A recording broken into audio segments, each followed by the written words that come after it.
Hello. कैसे हैं आप सब? उम्मीद है कि आप सब बहुत बढ़िया होंगे। और आज है हमारा लेक्चर नंबर 5। इससे पहले हमने लेक्चर नंबर 4 बनाया था और लेक्चर नंबर 4 में और 5 में दोनों में ही हम जो डिस्कस करने वाले हैं वो कुछ रिलेटेड से चीजें हैं।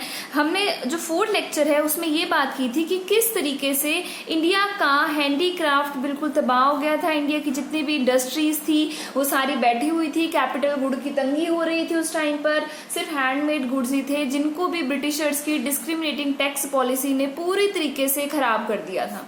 और आज हम अपने लेक्चर नंबर 4 में बात कर रहे हैं foreign trade under British rule.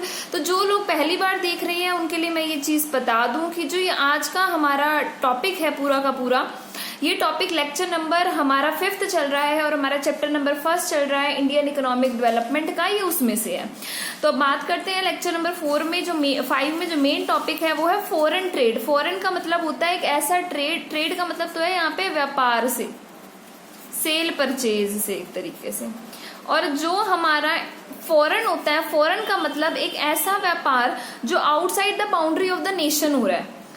Foreign का मतलब क्या है? एक ऐसी कोई भी चीज जो outside the boundary of nation हो, कि हमारे देश की सीमा से बाहर। मान लीजिए कि ये पूरा का पूरा इंडिया है, कोई भी ऐसी ट्रेड की एक्टिविटी जो इंडिया की इन बाउंड्रीज के बाहर होंगी वो सारी की सारी फॉरेन ट्रेड होगी। तो ये बात समझनी जरूरी है कि ब्रिटिशर के टाइम पर इंडिया का फॉरेन ट्रेड कैसा था, उसके लिए ये पता होना चाहिए भाई फॉरेन ट्रेड होता क्या है। तो पहले ये चीज आपको अच्छे से समझ आ गई। तो फॉरेन ट्रेड का मतलब है वो ट्रेड, वो व्यापार जो इंडिया की बाउंड्री से बाहर हो रहा है। इसके अंदर इंडिया के जो अंदर होता है ना बेटा, उसका नाम होता है डोमेस्टिक ट्रेड। उसकी हम बात नहीं कर रहे हैं, हम बात कर रहे हैं उस ट्रेड की जो इंडिया की बाउंड्री से बाहर हो रहा है। तो अब हमें पता है कि हमारे ऊपर उस टाइम पे रूल था ब्रिटिश गवर्नमेंट का, ब्रिटिश रूल चल रहा था। तो उस टाइम पे जो trade outside the boundary of nation हो रहा है वो कहाँ से हो रहा होगा? हमारा इंग्लैंड से, ब्रिटिश कंट्रीज से हो रहा था। और फायदा कौन लेके जा रहे होंगे? अरे जब करने वाले ब्रिटिश गवर्नमेंट के लोग हैं, ब्रिटिश रूल कर रहा है, तो फायदा लेके जाने वाले भी कौन होंगे? ब्रिटिश गवर्नमेंट वाले होंगे। तो हम इस पूरे में इसी चीज की बात करेंगे। याद रखना हमने हमेशा जब हमने फॉरेन ट्रेड की बात करनी है तो फॉरेन ट्रेड में जो हमारी एक ऐसी पॉलिसी जो ब्रिटिश गवर्नमेंट ने लगाई जिसने पूरे के पूरे ट्रेड को बर्बाद कर दिया, वो हमारी जो पॉलिसी थी उसका नाम था डिस्क्रिमिनेटिंग टैक्स पॉलिसी। कहीं भी आपने अगर इंडिया के फॉरेन ट्रेड को दिखाना है ब्रिटिश रूल के अंडर, तो मेन चीज जो आपको उसके अंदर बतानी है वो आपने बतानी है डिस्क्रिमिनेटिंग टैक्स पॉलिसी, जिसकी हम आज अभी बात करने वाले हैं। ठीक है, तो देखिए मैंने क्या लिखा है, कैसे था इसके अंदर। इंडिया पॉपुलर था बहुत पुराने समय से ही इंटरनेशनल बिजनेस में, एशियन टाइम से वो पॉपुलर था, क्योंकि यहाँ के हाथ से बनने वाली चीज यानी कि यहाँ का हैंडीक्राफ्ट बहुत ज्यादा पॉपुलर था। ये बात हमने लेक्चर नंबर 4 में भी की थी। तो अगर आप सीक्वेंस से सारे लेक्चर्स देख रहे हैं तो आपको वो बात पता होगी। तो वो बहुत ज्यादा पॉपुलर था और इंडिया का वो माल विदेशों तक जाता था। ठीक है, इंडिया बहुत ही एक वेल नोन एक्सपोर्टर था फिनिश गुड का उस टाइम पर। ठीक है, लेकिन ब्रिटिशर्स ने क्या किया, हम जो फिनिश गुड के एक्सपोर्टर थे हमें फिनिश गुड्स का एक्सपोर्टर नहीं रहने दिया, हमें रॉ मटेरियल का एक्सपोर्टर बना दिया। कैसे बना दिया? उन्होंने क्या किया, उन्होंने आकर ये देखा कि इंडिया के अंदर कच्चा माल बहुत बढ़िया है। ब्रिटिशर्स ने ना 2 चीजें देखी, मोटे तौर पे बात की जाए तो कौन कौन सी 2 चीजें देखी? पहले ही देखी कि इंडिया के पास रॉ मटेरियल बड़े एम्पल अमाउंट में है और बहुत बढ़िया है, अमाउंट भी ज्यादा और क्वालिटी भी अच्छा है। पहली चीज उन्होंने ये देखी। दूसरी चीज उन्होंने क्या देखी कि इंडिया की जो पॉपुलेशन है, उन्होंने उस पॉपुलेशन को किस नजर से देखा कि भाई ये हमारे लिए बहुत बड़ी मार्केट है। तो ये जो फॉरेन ट्रेड है उसमें उन्होंने ये 2 चीजों के फायदे उठा लिए।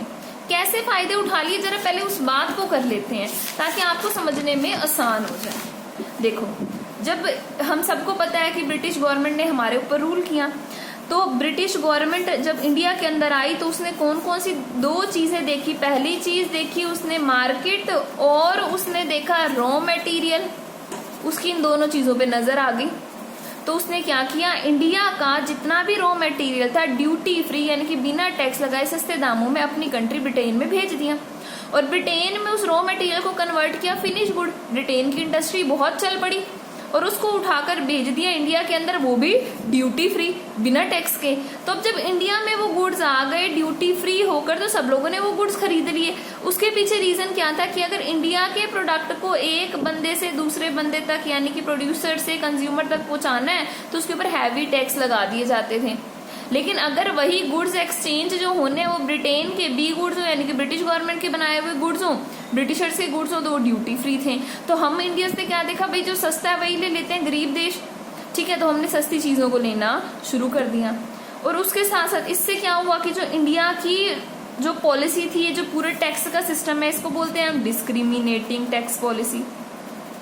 क्या बोल देते हैं, डिस्क्रिमिनेटिंग टैक्स पॉलिसी।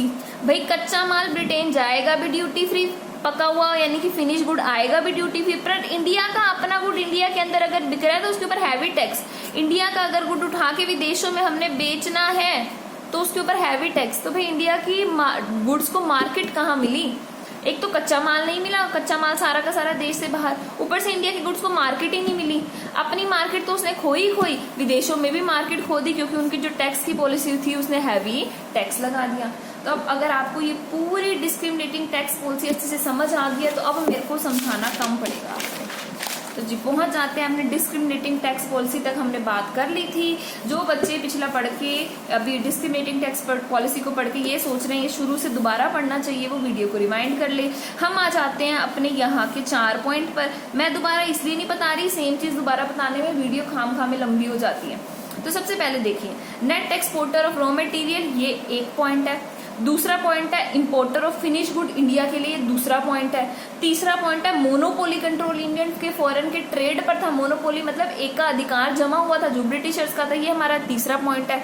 चौथा पॉइंट है हमारा जो सरप्लस ट्रेड था, जो ट्रेड के फायदे थे वो ब्रिटिशर्स लेके जा रहे थे। तो हमने इस 4 पॉइंट के अंदर अपने इस टॉपिक को पूरा करना है। दोबारा देखिए, पहला है net exporter of raw material, दूसरा है इंपोर्टर ऑफ फिनिश गुड, तीसरा है मोनोपोली कंट्रोल, चौथा है सरप्लस ट्रेड का बेनिफिट किसको जा रहा है, हमारा ब्रिटिश कंट्रीज को। तो सबसे पहले पॉइंट को हम यहाँ पर अपना पढ़ते हैं। पहले पॉइंट में क्या लिखा है, net exporter of raw material, colonial exploitation यानी कि ब्रिटिशर के रूल के अंदर इंडिया की इकोनॉमी एक्सपोर्टर बन गई रॉ मटेरियल की, या फिर हम कहते हैं प्राइमरी प्रोडक्ट्स की, लाइक रो, jute etcetera, silk etcetera.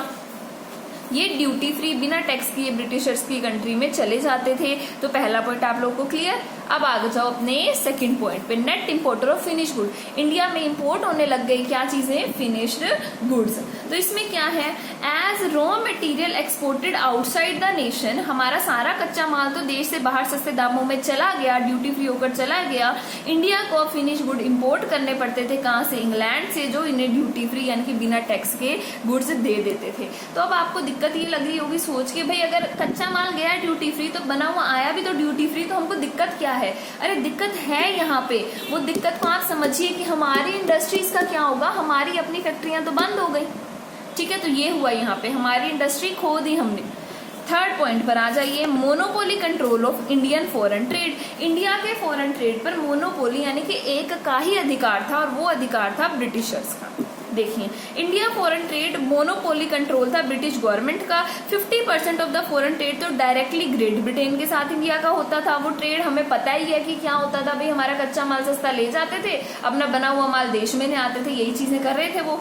India ने रॉ मटेरियल का ही एक्सपोर्ट किया या रॉ मटेरियल को ही सप्लाई किया ब्रिटिशर इंडस्ट्रीज को।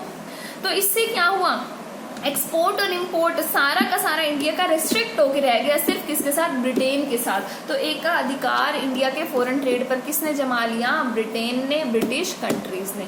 इसके साथ हमारा थर्ड पॉइंट हो गया। अब हम आगे अपने पॉइंट नंबर 4 पे। अब पॉइंट नंबर 4 में वो क्या कह रहे हैं, सरप्लस यानी कि बेनिफिट ट्रेड का कौन ले गए, ब्रिटिशर्स ले गए, ब्रिटिश गवर्नमेंट ले गई। अब बेनिफिट क्या हुआ, जब हमने देश से बाहर भेजा, मान लीजिए ये इंडिया है, ये मान लीजिए ब्रिटेन ही है, बी कंट्री होगी, ये इंडिया हो गई। जब इंडिया ने ब्रिटेन को भेजा यानी कि एक्सपोर्ट किया, अंदर लाए तो इंपोर्ट किया।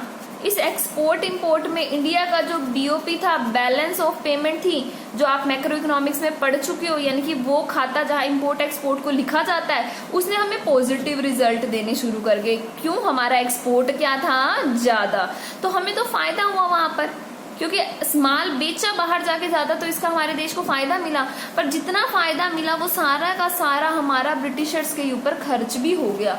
तो ले दे के हमारे हाथ में कुछ नहीं बचा, हमने अपनी इंडस्ट्री खो दी, और जो ये एक्सपोर्ट इंपोर्ट के फायदे हुए वो भी ब्रिटिशर्स के ऊपर ही लग गए। तो देखिए क्या है, ब्रिटिश रूल के अंदर एक्सपोर्ट ज्यादा थे, इंपोर्ट कम थे। ब्रिटिश डिजाइन की अगर हम बात करें तो यानी कि हमारा बैलेंस ऑफ ट्रेड बोल दीजिए, बैलेंस ऑफ पेमेंट बोल दीजिए, वो फेवरेबल था। हमारे एक्सपोर्ट ज्यादा थे और इंपोर्ट क्या थे जी, कम थे। लेकिन जितना भी हमें फायदा हुआ सारा का सारा एडमिनिस्ट्रेशन ने ले लिया, एडमिनिस्ट्रेटिव बनाने में ले गए कौन, ब्रिटिश गवर्नमेंट, या फिर अपने लड़ाई झगड़ों के खर्चों में उन्होंने लगा दिए। इससे हमारा जितना भी हमारी वेल्थ जो हमने इस एक्सपोर्ट इंपोर्ट के चक्कर में कमाया वो हमारा सारा का सारा वेस्ट हो गया। हमारा इन्वेस्टमेंट तो कहीं हुई नहीं, यानी कि फायदे तो हमें कहीं मिले ही नहीं। All such led to poverty and backwardness, इस सब की वजह से सिर्फ पुअर्टी और बैकवर्डनेस ही इंडिया को मिली। अब हम एक इंपॉर्टेंट टॉपिक कर रहे हैं जो है स्वेज कैनाल, काफी ज्यादा इंपॉर्टेंट है। इसको हम बेसिकली अपने सेकंड पॉइंट मोनोपोली कंट्रोल के साथ देखते हैं, बट यहाँ पर मैंने आपको लास्ट में बताया है ताकि आप ध्यान ज्यादा दें। स्वेज कैनाल क्या थी? स्वेज कैनाल बेसिकली एक वाटर बॉडी रूट था जो किसके बीच में था, इंडिया और ब्रिटेन के बीच में। इंडिया और ब्रिटेन के बीच में इसे 1869 में खोल दिया गया। इसे क्यों खोला गया? ताकि जो इंडिया का जो रॉ मटेरियल ब्रिटेन जा रहा है या जो ब्रिटेन के गुड्स इंडिया में आ रहे हैं उसको अफ्रीका के थ्रू होके ना आना पड़े। अफ्रीका के कंटिनेंट को बीच में से छोड़ने के लिए छोटे रास्ते को अपना लिया गया। इस छोटे रास्ते को अपनाने से सारा का सारा फायदा और ब्रिटेन को हो गया, क्योंकि अब इंडिया के गुड्स सीधा ब्रिटेन चले जाया करते थे। मोनोपोली उनकी क्रिएट हो गई। तो आप मोनोपोली के अंदर भी इस पॉइंट को जोड़ करके लिख सकते हो। देखिए मैंने क्या लिखा है, this canal served as direct route, सीधा रास्ता बन गया शिप्स का। वाटरवे है तो शिप्स चलेंगी इंडिया और ब्रिटेन के बीच में। उन्होंने अवॉइड कर दिया अफ्रीका कंटिनेंट, इतना लंबा रास्ता काट के आने की अब जरूरत नहीं है, जिससे कोस्ट और घट गई और ब्रिटिशर्स के प्रोडक्ट और सस्ते और एफिशिएंट हो गए, कोस्ट इफेक्टिव बन गए। तो सारा फायदा अभी भी ब्रिटेन को हो गया और ये खोली गई थी 1869 में। इसी के साथ ये हमारा लेक्चर खत्म हो गया। इसको हमने पहले पढ़ लिया था। तो अब हम अपना नेक्स्ट बनाएंगे लेक्चर नंबर 6 जो कि होगा अब अगले टॉपिक पे। So please stay connected. Series wise हमारे सारे के सारे लेक्चर्स आ गए हैं 1 to 5 तक। हमने फर्स्ट जो अपना लेक्चर बनाया मैं आपको बता देती हूँ, वो colonial exploitation of Indian economy under British rule पर बनाया था। सेकंड हमने future of Indian economy on eve of independence पर बनाया था। Third agriculture sector on the eve of independence पर बनाया था। Fourth industrial sector on the eve of independence पर था। और अब हमारा आज का fifth foreign trade under British rule उसके ऊपर था। इस तरीके से हम 3 और वीडियो बना करके अपने चैप्टर नंबर 1 को कंप्लीट कर लेंगे। और उन 3 वीडियो के बाद एक हमारी ब्रीफ वीडियो आएगी जिसमें हम पूरे चैप्टर को कंक्लूड करेंगे। इंडियन इकोनॉमी का पहला chapter Indian economy on the eve of independence, यहाँ पर हमारे 5th लेक्चर के साथ हमारा मोर देन हाफ इसमें कवर हो चुका है। तो स्टे कनेक्टेड, बेल आइकन को प्रेस रखिए, चैनल को सब्सक्राइब कीजिए ताकि आपको पूरी इंडियन इकोनॉमिक्स अच्छे से हो जाए। Thank you.